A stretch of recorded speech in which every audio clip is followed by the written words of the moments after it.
고민을 많이 했지만 저는 철저하게 이 메뉴를 팔아서 돈을 벌자라는 개념에서 접근을 하는 거기 때문에 혹시 동의가 안 되시더라도 그러려니 하시면 좋을 것 같습니다. 결국에는 저는 메뉴 개발이라고 표현을 안 하고 메뉴 기획이라고 표현을 합니다. 왜냐면 메뉴도 이제는 정성스럽게 만들고 좋은 레시피로 맛있게 만들어서 팔리는 건 정말 잘하지 않으면 힘들다고 저는 개인적으로 생각을 해요. 근데 정말 잘하는 사람들이 너무나 많아졌어요, 이 시장에서. 그래서 결국엔 메뉴도 마케팅과 여러 가지 기획적인 부분이 들어가서 사람들에게 매력적으로 만들어야 된다. 그래야지 대중적인 음식은 살아남는다라고 저는 주장하는 편입니다. 정답은 아닐 수 있지만 저는 항상 이렇게 일을 하고 있고요. 이렇게 해서 메뉴를 만드는 것들이 대부분 다 잘 팔리고 있습니다. 그래서 그 얘기를 좀 드리려고 해요. 자, 시그니처 메뉴. 우리가 시그니처 메뉴 얘기 진짜 많이 하잖아요. 시그니처라는 게 사인이잖아요. 사인이 영어로 시그니처잖아요. 근데 사인은 내 겁니다. 그래서 시그니처 메뉴는 누가 흉내는 낼 수 있지만 이걸 똑같이 베낄 수는 없습니다. 그래서 그런 관점에서 시그니처 메뉴라는 것들을 두셔야 돼요. 제가 왜 이 말씀을 서두에 드리냐면 시그니처 메뉴라고 해서 인스타나 이런 데서 따서 핫한 메뉴, 좀 이뻐 보이는 메뉴들을 데리고 와서 우리가 팔고 뭐 하나 바꾼 다음에 시그니처 메뉴라고 얘기를 해요. 근데 그거는 시그니처 메뉴가 될 수가 없습니다. 누군가 보고 나도 할 수 있겠네? 하는 건 시그니처 메뉴가 될 수가 없어요.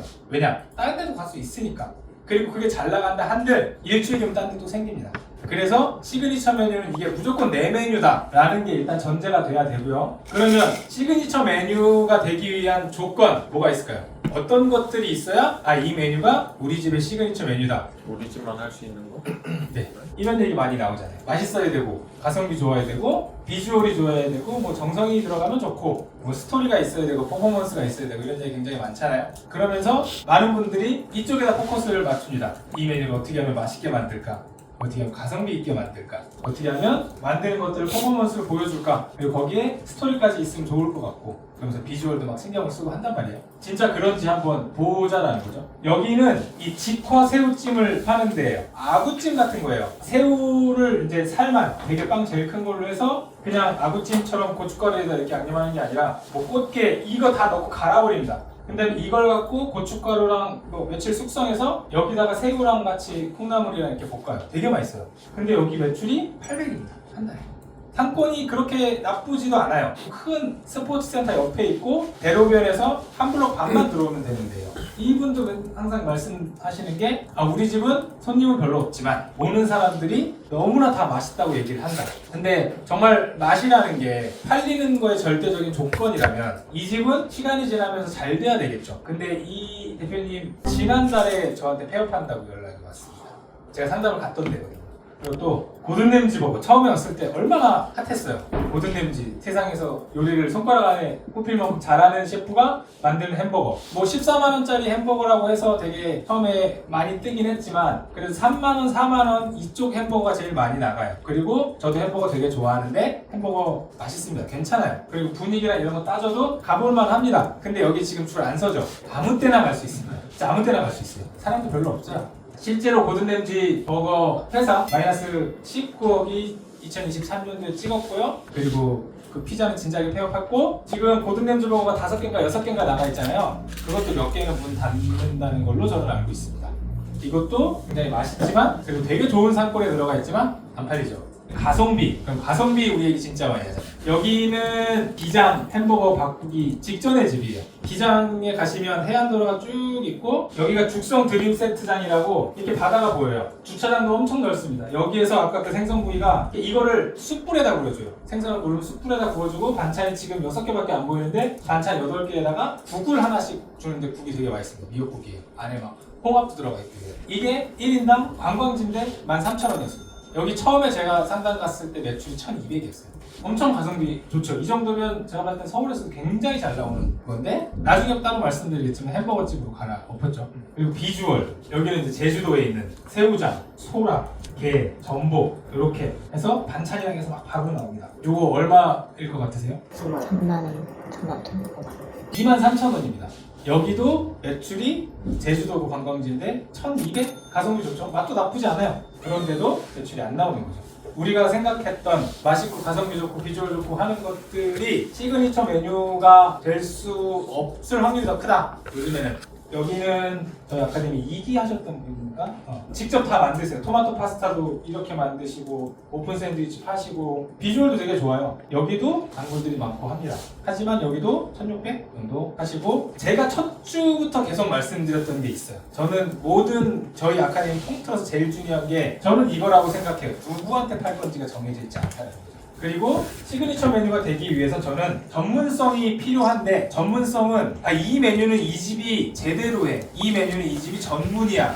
라는 게 비주얼로 드러나야 돼요. 이게 비주얼 좋은 메뉴라고 해서 뭔가 열심히 만들어 놓고 그 위에다가 꽃 하나 올리고 금가루 뿌려주고 가니쉬 올리고 하는 게 저는 비주얼적으로 단기적인 효과만 얻을 수 있다고 생각을 해요. 결국엔 이 메뉴가 왜 우리 집에 와서 딱 눈으로 봤을 때 야, 이 집은 이거 제대로 하는구나. 그게 비주얼적으로 들어가야 이게 조금 임팩트가 있을 거라고 저는 생각을 해요. 그리고 대중성은 저는 이건 특히나 요즘에 되게 중요하다고 생각해요. 만약에 제가 말씀드린 것처럼 교회 다니시고 외국 유학도 좀 가시고 외국에 대해서 좀 아시는 분들 혹은 유학 상담이나 이런 걸 하시고 싶은 분들에게 팔 거라고 정해놓고 거기에다가 대표님이 가지고 있는 미트파이가 왜 딴 데보다 다른지를 비주얼적으로 보이고 그거를 아까 말씀드린 것처럼 조금 대중적으로 풀면 저는 충분히 될 거라고 생각합니다. 왜냐? 대표님은 마진이 충분하시잖아요. 그 파이에 비해서. 그리고 스토리도 있습니다. 이걸 다 갖고 있을 수는 없어요. 다 갖고 있으면 좋지만 대표님들 보시면 여기서 한두 개씩은 다 갖고 있는데 여기에 부족한 것들을 끼워 맞춰야 이게 시그니처 메뉴가 될 수 있을 거라고 생각을 해요. 그리고 꼭 드리고 싶은 말씀 중에 하나가 시그니처 메뉴랑 후킹 메뉴랑 되게 헷갈려 하시는 분들이 계신데 우리가 시그니처 메뉴를 만들어야겠다고 해서 막 이만큼씩 쌓아주기도 하고 혹은 막 퍼주기도 해요. 근데 시그니처 메뉴는 제가 생각하기에 무조건 시그니처 메뉴는 마진이 좋아야 돼요. 왜냐면 이게 우리 시그니처 메뉴라고 영어를 갈아서 안 남기고 팔아버리면 팔아도 아무에게도 좋지 않아요.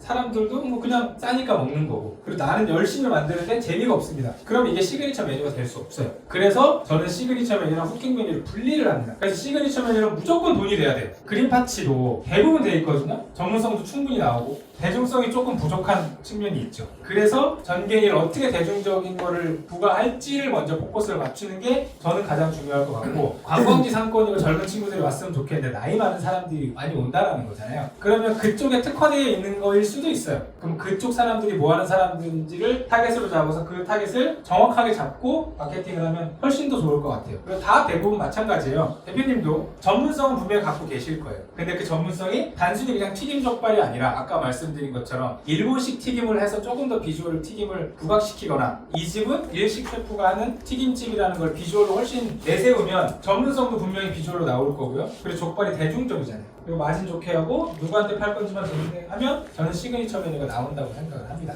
여기에 맞춰서 내가 부족한 게 뭔지를 보고 내가 가지고 있는 메뉴를 특화를 해야 돼요. 예를 하나씩 보여드리면 누구에게 팔 것인가라는 걸 먼저 설명을 드릴게요. 치즈 할라피뇨 더블 포터 파운더 치즈랑 빅맥이 있습니다. 뭐가 시그니처 메뉴일까요? 아마 다 아시겠죠?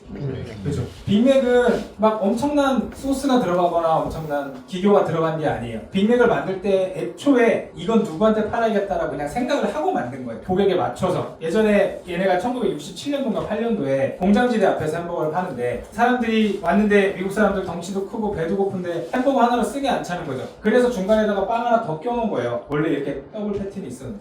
그래서 그쪽 사람들한테 특화돼서 야, 이 집 햄버거가니까 중간에 빵을 하나 더 껴줘서 포만감이 늘린다. 이러면서 많이 늘어난 거거든요. 물론 그 이후에 마케팅이랑 브랜딩이랑 여러 가지 측면이 있지만 애초에 얘는 이거를 맛있게 만든다기보다 어떻게 하면 사람들이 필요로 한 메뉴를 배부르게 만들어줄까. 왜냐하면 거기는 포만감이 필요한 사람들이 많았더니까. 그래서 누구한테 팔 건지가 정해지면 이 메뉴를 어떻게 각색할 건지에 대한 방향이 좀 설정이 됩니다. 그래서 제가 계속해서 누구한테 팔 건지를 정하자라고 말씀을 드리는 거예요. 그리고 BBQ도 뭐가 시그니처죠? 황금 올리브. 그렇죠. 황금 올리브죠. 황금 올리브가 나오고 뭐 웹소디든 뭐든 프링클이든 뭐든 이걸 맛있게 만들겠다라는 노력은 계속해서 나왔어요. 근데 BBQ 하면 생각나는 게 황금 올리브입니다. 황금 올리브가 왜 나왔냐면 2000년도 초반에 그런 거 있었어요. 트랜스 지방을 몰아내자. 뱃살 나온다. 몸에 안 좋다. 그래서 치킨 업체 매출들이 다 떨어졌습니다. 그래서 뭐 오븐 치킨도 개발하고 별짓거리를 다 했는데 얘네는 그냥 이게 그냥 좀 좋은 기름 쓸게로 가버린 거예요. 그래서 그때 2000년대 초반에 치킨집의 모든 매출이 BBQ로 넘어갔습니다. 그때 엄청나게 성장을 했죠. 왜냐면 그 당시에 사람들이 필요로 한 거를 줬으니까. 사람들의 이미지에 이게 좋을 거다라고 표현을 한 겁니다. 그러면 트랜스 지방은 싫어하는데 그래도 치킨을 먹고 싶은 사람들이란 타깃이 명확해진 거죠. 그러면서 이제 이렇게 황금 올리브 치킨이 나온 거죠. 이런 것들은 맛있게 만들고 바삭하게 만들고 이런 비교가 들어가 있지 않아요. 그냥 사람들의 니즈를 충족시켜준 것 뿐입니다. 그래서 요식업을 하면 누구한테 팔 건지가 명확해야 돼요. 그래서 제가 첫째부터 계속 그 말씀을 드린 거.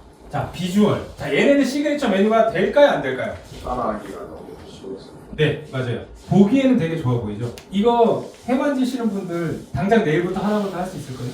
그냥 회 이렇게 주고 밥, 김, 락교랑, 효과, 백김치 주고 이게 깔면 돼요. 얘도 드라이아이스 나오면 접시만 깔아버리면 됩니다. 그래서 이렇게 비주얼 좋은 메뉴는 잠깐 이벤트 상품이 될 수는 있어요. 근데 얘네가 시그니처 메뉴는 될 수 없습니다. 왜냐면 대표님 말씀하신 것처럼 따라하니까 그냥 베끼면 되니까. 대신 똑같은 비주얼적으로도 이렇게 한다. 얘는 될 수 있을까 없을까요? 얘는 될 수 있습니다. 왜냐면 점심을 이렇게 팔아버리면 이걸 어떻게 할 거예요? 대표님 일하는데 점심에 손님이 30팀씩 오는데 30팀 이거 다 할 수 있을까요? 이렇게 하고 그릇 다 다르게 쓰고 가니시 다 이렇게 하고 못합니다. 근데 해낼 수 있으면 시그니처 메뉴가 될 수 있는 거죠. 이걸 가지고 우리는 프리미엄 일본 가정식을 파는 매장이다 라고 해서 이렇게 팔 수 있으면 이거는 시그니처 메뉴에 못 따라합니다. 한두 번은 따라할 수 있겠죠. 근데 이걸로 장사를 하라고 하면 못 따라합니다. 근데 얘는 따라할 수 있죠. 전문성. 모양은 따라할 수 있겠죠. 근데 대표님이 가지고 계신 그 오이김밥의 노하우나 40년 짬바를 못 따라합니다. 절대로 못 따라해요. 이것도 뭐 회 잘 만지시는 분들 따라할 수는 있겠죠. 근데 대표님처럼 물차 맨날 끌어다가 이거를 남는지 안 남는지도 모르고 할 수 있을까요? 못 합니다. 근데 이게 조금 대중화가 더 돼야 되는 부분은 있지만 충분히 시그니처 메뉴가 될 수 있어요. 대신 아까 말씀드린 것처럼 여기는 대중적인 게 좀 필요하고 여기는 비주얼적인 게 좀 필요하고 오래 온 분들이나 단골분들한테 이 가치를 인정받지만 처음 오는 사람들은 이렇게 보면 이게 정갱인지 가물치인지 모를 수 있어요. 이것도 그래서 이 김밥이 뭐가 맛있는데 라고 생각할 수 있습니다. 그래서 아까 말씀드린 그 키워드 중에 부족한 부분들을 채워 놓으셔야 돼요. 지금 다 파시는 것들 중에 내가 어떤 것들이 부족한지. 예를 들어서 대표님 요리 잘 하시잖아요. 근데 제가 지난번에도 말씀드린 것처럼 대표님 파스타를 만들어서 깔아놓고 배달 파스타랑 비주얼을 붙어버리면 대표님이 뭐가 전문적인 거에 안 보여요. 그래서 배달 파스타 잘 나가는 데들 보면 파스타 만들어놓고 우상겹 막 이만큼씩 쌓아놓고 이상한 토핑 같은 거 올려주잖아요. 파스타를 잘 모르는 사람들이 보면 그게 더 전문적인 파스타인 것 같아요. 그래서 대표님이 고민하셔야 되는 건 파스타는 이미 대중적이긴 해요. 잘 남아요. 대표님만의 파스타가 눈으로 딱 봤을 때 야, 이 집 파스타는 다른 데보다 훨씬 더 고급이구나, 혹은 훨씬 더 정성을 들였구나, 혹은 전문 셰프가 붙었구나라는 이 비주얼로 보여야 돼요. 더 맛있게 만들고 이런 거보다 부족한 부분들을 채워놓는 게 훨씬 더 중요합니다. 그래야지 사람들이 이걸 시그니처 메뉴라고 인식을 해요. 어쩔 수가 없어요. 일단 이렇게 시그니처 메뉴를 정의를 하고 다음 거를 넘어갈게요. 일단 후킹 메뉴. 후킹 메뉴라는 게 또 저는 따로 카테고리를 짭니다. 후킹 메뉴는 말 그대로 손님들이 봤을 때 오 이거 좋다, 이런 걸 팔아도 남나? 이런 느낌이 들어요. 후킹 메뉴를 만들기 위해서 전제 조건은 뭐가 있냐면 핵심은 이겁니다. 노마진. 후킹 메뉴로 돈 벌 생각하면 안 돼요. 이게 진짜 남으면 후킹 메뉴가 될 수가 없어요. 왜냐면 비싸게 파는데 비싸게 주는 거는 누구나 할 수 있잖아요. 근데 대부분 후킹 메뉴라고 보여지는 것들을 보면 야 이거 안 남겠는데? 라고 생각을 합니다. 근데 그런 메뉴들이 이목을 끌어요. 근데 문제는 뭐냐면 후킹 메뉴랑 메인 메뉴랑 혼동을 해버리면 후킹 메뉴에서 너무 만족도가 높아져 버리면 사람들이 다음 돈을 안 씁니다. 그래서 후킹 메뉴는 미끼를 던지는 거예요. 그리고 이 사람들이 왔을 때 이걸로 그냥 먹고 결국에는 시그니처 메뉴로 넘어가야 돼요. 그래서 시그니처 메뉴가 돈이 되는 거예요. 그래서 시그니처 메뉴가 많이 남아야 되고 후킹 메뉴가 너무 배부르면 안 됩니다. 양이 너무 많으면 안 돼요. 그래서 불회전 같은 게 전형적인 후킹 메뉴죠.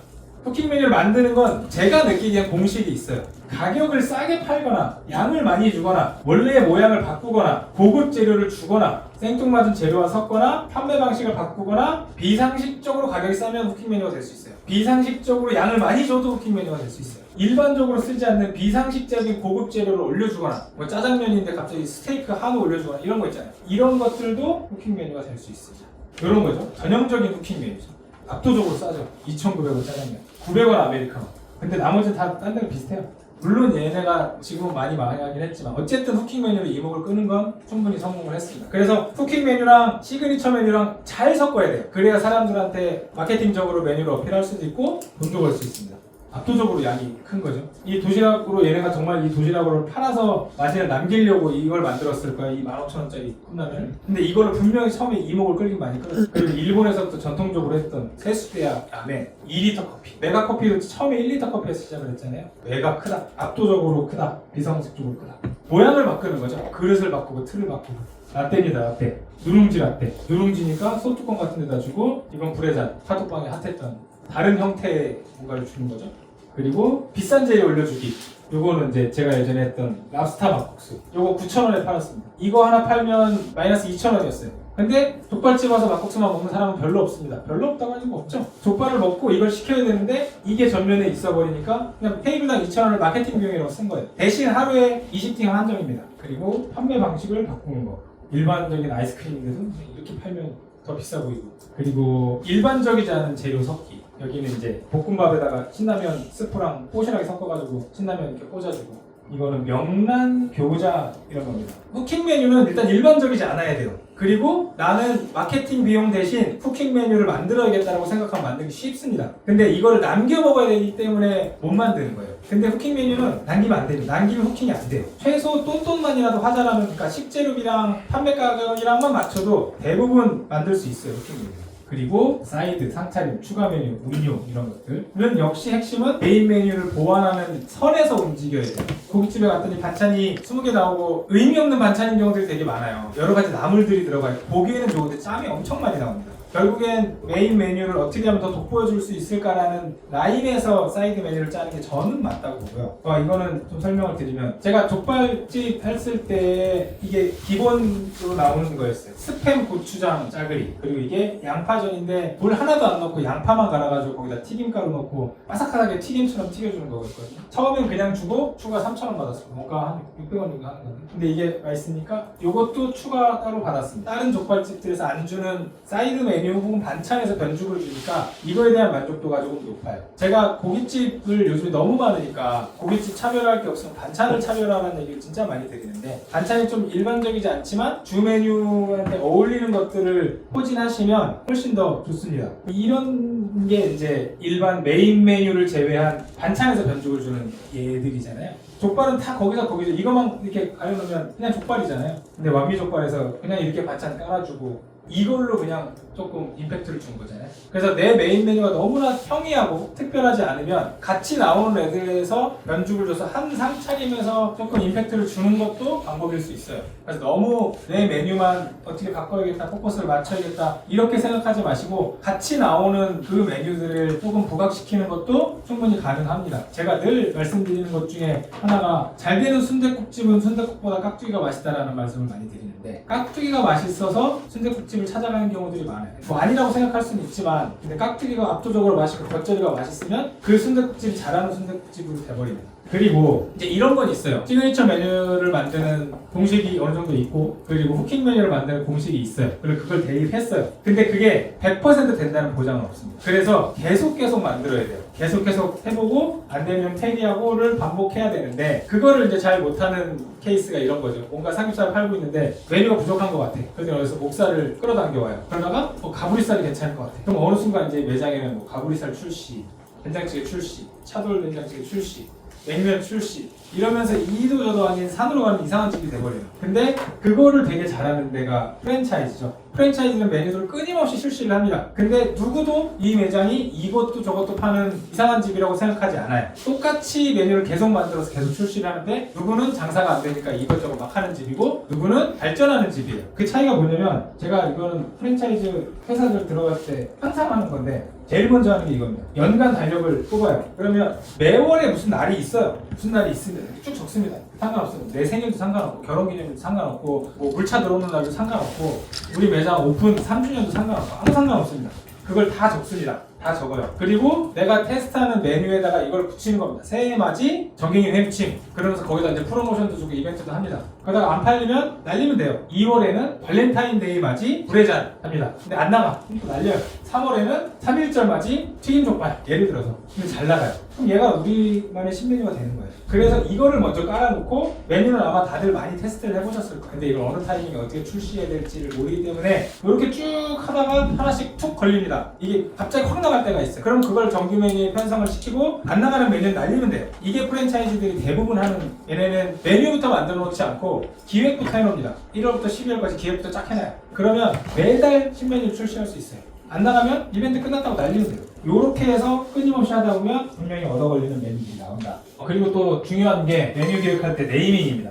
이건 책에 있습니다. 이게 양식들 보면 이런 거 적어놓잖아요. 24개월 미만 어린 송아지 안심에 버터를 부은 유기농 아스파라거스 까보면 그냥 소고기에다가 아스파라거스 주고 감자 준 거예요. 그죠? 근데 우리나라는 이걸 팔면 소고기 스테이크라고 팔죠. 근데 소고기 스테이크가 100개가 될지 200개가 될지 몰라요. 근데 소고기 스테이크라고 얘기를 들으면 이게 10만원짜리인지 만원짜리인지 5천원짜리인지 알 수가 없습니다. 내가 이 메뉴에 뭔가 힘을 줬을 때 그 힘이 비주얼로 한번 보이면 좋고 안 보이면 네이밍이라도 보여야 돼요. 그래야지 이걸 가치를 느낍니다. 사람들이. 정리를 해드릴게요. 일단 메뉴를 구분해야 됩니다. 내가 파는 메뉴를 구분을 해야 돼요. 시그니처 메뉴를 정하고 쿠킹 메뉴를 정하고 그 다음에 그 나머지에 있는 사이드 메뉴나 반찬 이런 것들을 구분을 해야 됩니다. 메뉴를 일단 무조건. 그리고 각 파트에 맞는 방법으로 테스트를 해야 돼요. 쿠킹 메뉴는 안 남을 거야. 난 이걸 남길 생각이 없어. 돈돈이야. 이렇게 하고 시그니처 메뉴는 아까 제가 보여드린 것처럼 그럼 나한테 부족한 게 뭘지 여기에 포커스를 맞춰서 얘를 띄워야 돼요. 그리고 메뉴들 맞는 이름을 구체적으로 세부적이게 듣기만 해도 아 이게 무슨 메뉴구나